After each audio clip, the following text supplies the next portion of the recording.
Perkenalkan, nama saya Isnaini Fathatul Janah, NPM 191203995 dari Universitas PGRI Semarang. Di sini saya akan mewawancarai usaha milik Adinda, yaitu Ternak Barokah. Dari Mbak Adinda bisa memperkenalkan diri dulu. Saya Dinda Livia Puspita, saya pemilik Ternak Barokah yang bertempat di Siberi, Kendal, Jawa Tengah. Baik Mbak Dinda, mungkin Mbak Dinda bisa mendeskripsikan nama usaha dan bagaimana usaha itu bisa berjalan. Nama usahanya yaitu Ternak Barokah. Ternak Barokah itu di bidang ikan. Ikannya kami ternak nila merah, terus ada lele juga, ada ikan sepat. Itu tadi lokasinya di mana? Di Siberi, Kendal. Di Kendal. Lalu tentang ikan-ikannya itu memang hanya ikan nila merah, lele, dan ikan sepat, atau akan ada ikan lainnya? Sementara cuma 3 itu, tapi insya Allah kita akan menambah gurami. Kalau tentang benih ikannya itu dari awal itu beli benih ikannya atau dari hasil perkawinan sendiri? Kita ini beli ada di produsen ikan, maksudnya kita beli benih Dari awal berarti beli, kita tinggal membesarkan aja. Berarti hanya membeli bibitnya, Ya. bukan menciptakan itu sendiri, Ya. lalu diternak sampai besar. Untuk panennya kira-kira dari setiap ikan itu sama atau berbeda? Beda-beda, ada yang kalau nila itu biasanya setengah tahun, kalau lele itu jauh lebih cepat, kadang 3-4 bulan udah bisa dipanen. Dari ketiga ikan itu sebetulnya mana yang lebih banyak konsumennya? Jadi lebih banyak yang meminati? Sebenarnya sama, cuma kalau di nilai itu kita dapat nilai harga yang lebih tinggi kalau daripada lele, jadi lebih banyak yang beli nila. Untuk sejarah Ternak Barokah ini sendiri, awalnya itu memang mungkin hanya dari kolam kecil, atau memang dari awal mungkin memang sudah dengan kolam yang besar-besar, atau memang dari awal mungkin hanya nila, atau langsung semuanya?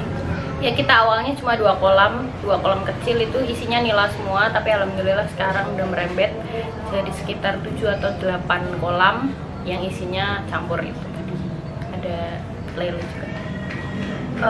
Untuk modal dan omset usahanya mungkin dari awal itu berapa, terus omset atau pendapatannya di awal itu berapa, di mungkin awal panen, terus apakah pernah mengalami mungkin kerugian, atau mungkin ada suatu istilahnya, seperti mungkin kan kita tidak tahu kondisi alam, mungkin terkena banjir seperti itu.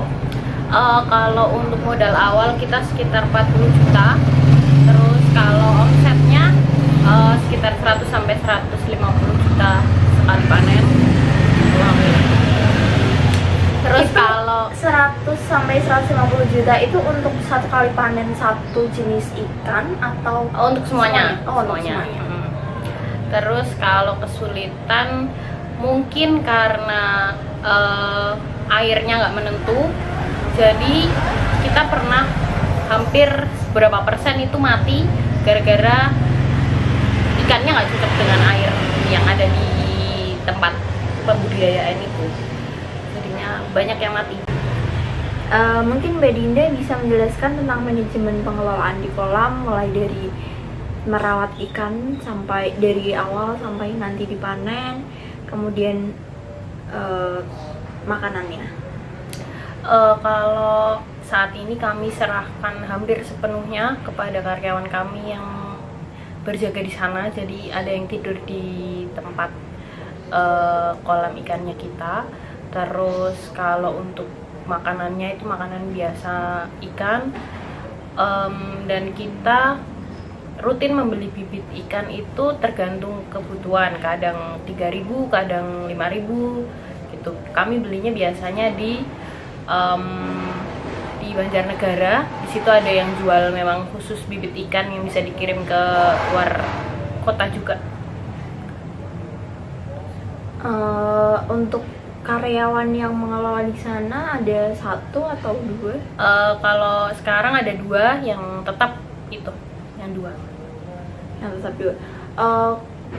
Untuk waktu panen itu memang hanya 2 karyawan yang mengelola panen tersebut atau pilihan? Kalau yang pas panen itu nanti kita bekerja sama pembeli. Jadi biasanya kita itu udah punya pembeli tetap.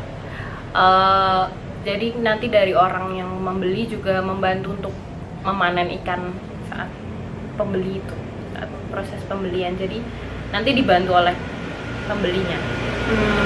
Kalau untuk dari kami 2. Kemudian mungkin untuk teknik pemasaran produknya itu bagaimana cara Mbak Dinda itu bisa memasarkan produk ikan ini ya? Maksudnya kan mungkin kan kalau sekarang itu kan pasti banyak orang-orang yang punya usaha ternak ikan. Lalu bagaimana caranya Mbak Dinda itu bisa memasarkan ikan-ikan tersebut sampai omset Mbak Dinda ini bisa terus naik? Biasanya memang sebelum kita panen itu kita udah punya list siapa aja yang mau membeli ikannya. Jadi kita ada kerjasama di satu orang yang memang butuh ikan banyak. Jadi kita memang langsung menyalurkan ke situ. Jadi kita sudah punya pelanggan tetap lah istilahnya.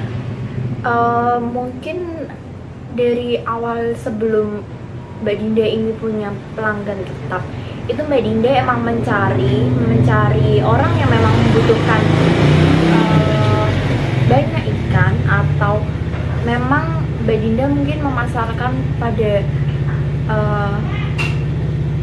platform seperti platform online seperti mungkin Shopee atau mungkin di media sosial atau bagaimana? Untuk awal-awal kita memang lewat media sosial juga, kita tawarkan ke Instagram, di WhatsApp gitu-gitu. Kadang tetangga yang beli, terus kita juga ke penjual-penjual di pasar kayak gitu sih. Jadi nggak langsung yang besar gitu. Berarti tetap untuk pembeli itu Mbak Dinda mendapatkannya itu bertahap ya? Ya. Kemudian mungkin ada nggak sih motivasi dari Mbak Dinda nih buat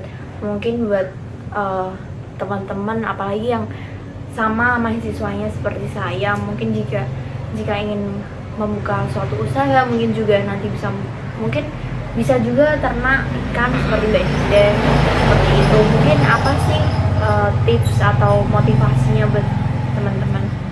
Tipsnya yang penting jangan pernah malu untuk melakukan apapun itu, jangan pernah capek untuk mencoba hal-hal baru. Pokoknya semangat terus. Yang penting semangat, gigih, pasti ada jalan.